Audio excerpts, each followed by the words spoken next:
எதிர்மறையான கண்டன அறிக்கைகள், எதிரான ஊடக சந்திப்புகள் நீதிமன்ற உத்தரவை மீறும் வகையில் செயற்படுவது அவமதிப்புக்கு சமனானது என்பதாக அவர்கள் கருத்து வெளிப்படுத்துகிறார்கள். பொதுமக்களின் அதிருப்தியை அதிகரிக்கும் பட்சத்தில் முன்னாள் ஜனாதிபதி ரணிலுக்கு பிணை வழங்கப்படாமல் இருப்பதற்கு ஒரு காரணமாக கூட இது அமையலாம் என்பதாக அவர்கள் கூறியிருக்கிறார்கள். ரணில் விக்ரமசிங்கவுக்கு எதிராக கோட்டை நீதவான் நீதிமன்றம் வழங்கிய உத்தரவை பிற்போக்கானதாக மாற்றும் வகையில் பாராளுமன்றத்துக்கு வெளியே கருத்து வெளியிடுவது நீதிமன்ற அவமதிப்பாக கருதப்படும் என தேசிய மக்கள் சக்தி சட்டத்தரணிகள் சங்கத்தின் சட்டத்தரணி உப்புல் குமார பெரும இவ்வாறு சுட்டிக்காட்டியிருக்கிறார் என்பதாக இந்த தகவல்கள் இவ்வாறு வெளியாகி இருக்கின்றன. முன்னாள் ஜனாதிபதி ரணில் விக்ரமசிங்கவுக்கு எதிராக கோட்டை நீதவான் நீதிமன்றம் கடந்த வெள்ளிக்கிழமை வழங்கிய உத்தரவு தொடர்பில் தேசிய மக்கள் சக்தி சட்டத்தரணிகள் அமைப்பு நேற்று நடத்திய ஊடகவியலாளர் சந்திப்பில் சட்டத்தரணி உப்புல் குமார பெரும இவ்வாறு குறிப்பிட்டிருக்கிறார். இவ்வாறான அறிக்கைகள் பொதுமக்களின் அதிருப்தியை அதிகரிக்கும் பட்சத்தில் முன்னாள் ஜனாதிபதிக்கு பிணை வழங்கப்படாமல் இருப்பதற்கு அது ஒரு காரணமாக அமையலாம் எனவும் சட்டத்தரணிகள் சுட்டிக்காட்டியிருக்கிறார்கள். ரணில் விக்ரமசிங்கே தனது பதவி காலத்தில் 23 வெளிநாட்டு பயணங்களை மேற்கொண்டதாக தெரிவிக்கப்பட்டுள்ளது.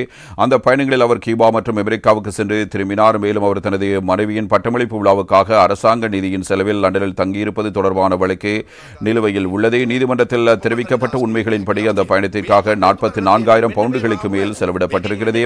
இது தொடர்பாக தண்டனை சட்டம் மற்றும் பொதுச்சொத்து சட்டத்தின் கீழ் நீதிமன்றத்தில் முறைப்பாடு அளிக்கப்பட்டிருக்கிறது. நேற்று காலை ஊடக சந்திப்பை நடத்திய எதிர்க்கட்சி இந்த நீதித்துறை செயல்முறை குறித்து பல்வேறு அறிக்கைகளை வெளியிட்டிருக்கிறது. ரணில் விக்ரமசிங்கே கைது செய்யப்பட்டிருக்க கூடாது என்று பேராசிரியர் ஜி.எல். பீரிஸ் கூறியிருந்தார். அவர் ஒரு சட்டவாதத்தை முன்வைக்கிறார். யாரும் அரசு நிதியோ அல்லது வளங்களையோ துஷ்பிரயோகம் செய்ய முடியாது என்ற அடிப்படையில் இந்த கைது செய்யப்பட்டது. இது ஜனாதிபதி, பாராளுமன்ற உறுப்பினர்கள், அமைச்சர்கள் மற்றும் பொதுமக்கள் உட்பட நாட்டில் உள்ள அனைவரும் சமமாக பொருந்தும் ஒரு சட்டம். அரசொத்துக்களை பாதுகாக்கும் பொறுப்பு அரசுக்குள்ளது. எனவே வாகன விபத்துகளில் ஒரு விளக்கு கம்பம் விழுந்தாலும் அந்தஸ்தை பொருட்படுத்தாமல் இழப்பீடு வசூலிக்கப்படுகிறது என்றும் அவர் குறிப்பிடுகிறார். ஆனால் இங்கு எதிர்க்கட்சியினர் நீதிமன்ற அவமதிப்புக்குள்ளாக்கும் வகையில் நீதித்துறையின் நடவடிக்கைகளை தொடர்ந்து விமர்சித்து வருகிறார்கள்.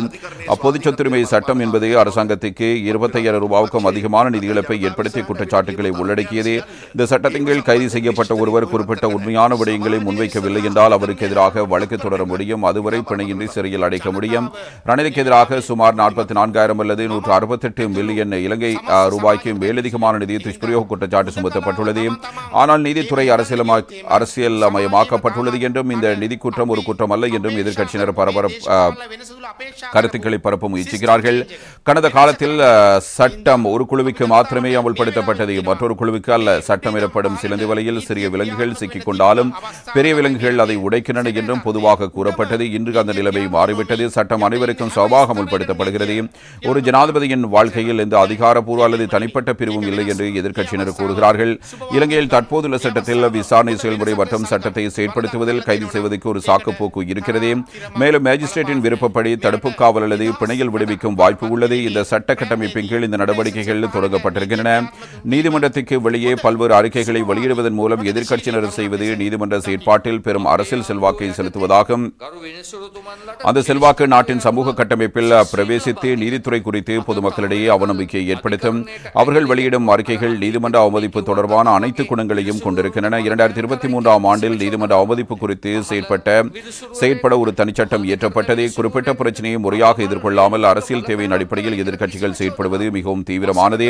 இன்று ஊடகங்கள் முன் எதிர்க்கட்சிகள் முன்வைக்கும் வாதங்கள் நீதிமன்றத்தின் முன்னம் முன்வைக்கப்படவில்லை. ஆனால் அவ்வாறு செய்யாமல் சமூகத்தின் முன் நீதித்துறையை சிறுமைப்படுத்துவது மிகவும் கடுமையான சூழ்நிலை. இந்த அரசாங்கம் அனைத்து மோசடி மற்றும் ஊழலையும் முடிவுக்கு கொண்டு வருவதாகவும் அந்த குற்றங்களை செய்தவர்களை நீதியின் முன் நிறுத்துவதாகவும் பொதுமக்களின் அங்கீகாரத்தை பெறுவதாகவும் வாக்குறுதி அளித்து ஆட்சிக்கு வந்திருக்கிறது. அந்த பயணம் தொடங்கியதிலிருந்து எதிர்க்கட்சிகள் நீதித்துறைக்கு எதிராக ஒரு சித்தாந்தத்தை உருவாக்க முயற்சித்து வருகின்றன. இதை தடுக்க அனைத்து மக்களும் அறிந்திருப்பது அவசியம் என்று சட்டத்தரணி உப்புல் குமார பெரும இங்கு தெரிவித்திருந்தார். சட்டத்தரணி அக்கலங்க உக்குவத்த கருத்து தெரிவிக்கும் போது எதிர்க்கட்சி ஊடகவியலாளர் சந்திப்பில் கூடிய முன்னாள் ஆட்சியாளர்கள் கடந்த 76 ஆண்டுகளில் ஒன்று கூடி மக்களாக செயற்படவில்லை. அரசனுக்கு உட்பட சட்ட அறிஞரும் சட்டப்பீடத்தின் பேராசிரியருமான ஜி.எல். பீரிஸ் சட்டத்தின் ஆட்சிக்குள் எடுக்கப்பட்ட ஒரு நடவடிக்கை தொடர்பாக நாட்டுக்கு வெளியே சமூகத்தில் ஒரு குழுவை அணிதிரட்டுவதில் முக்கிய பங்கு வகிக்கிறார்.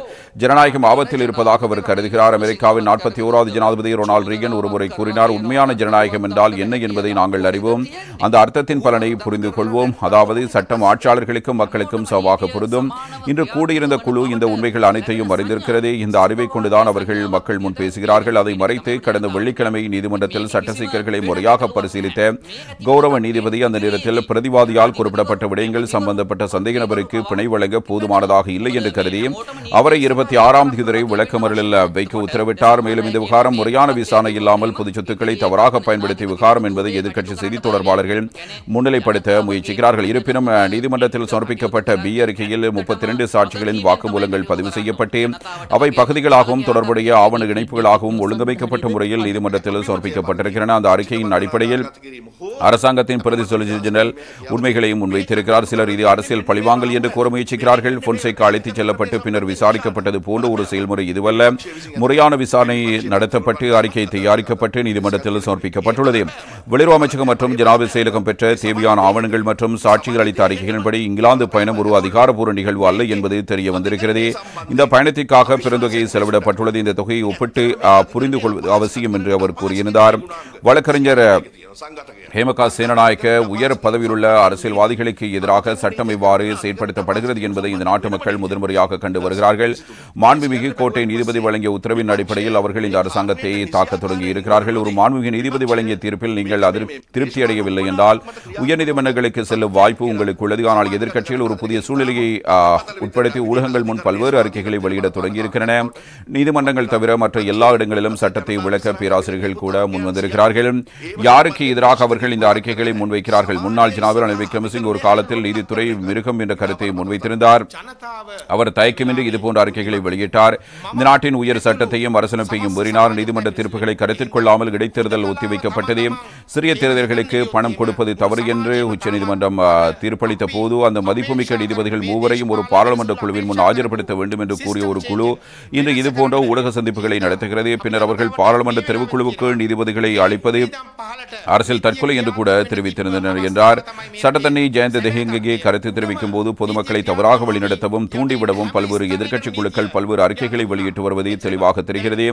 நாட்டில் ஒரு குழுவினர் ஏன் சட்டத்துக்கு அப்பாற்பட்டவர்கள் என்று பொதுமக்கள் இதுவரை கேள்வி எழுப்பி வருகிறார்கள். குறிப்பாக 2022ஆம் ஆண்டில் பொதுமக்கள் இதற்கு எதிர்ப்பு தெரிவித்து சட்டம் அனைவருக்கும் சமமாக அமுல்படுத்தப்பட வேண்டும் என்று வலியுறுத்தியிருந்தார்கள். குற்றப்புலனாய்வு துறைக்கு அளிக்கப்பட்ட முறைப்பாட்டை தொடர்ந்து ரணில் விக்ரமசிங்கவிடம் இருந்து ஒரு அறிக்கை பெறப்பட்டது. மேலும் நீண்ட விசாரணை செயல்முறையின் முடிவில் இந்த கைது இடம்பெற்றது. அவருக்கு பிணை வழங்கப்படுகிறதா இல்லையா என்பது நீதிமன்றத்தில் சமர்ப்பிக்கப்பட்டு உண்மைகளின் அடிப்படையில் தீர்மானிக்கப்படும். அவரை முன்னாள் ஜனாதிபதி, பிரதமர் அல்லது அமைச்சர் என்று கருதி அல்ல என்பதாக அவர் ஒரு கருத்தினை இவ்வாறு முன்வைத்து பேசியிருக்கிறார்.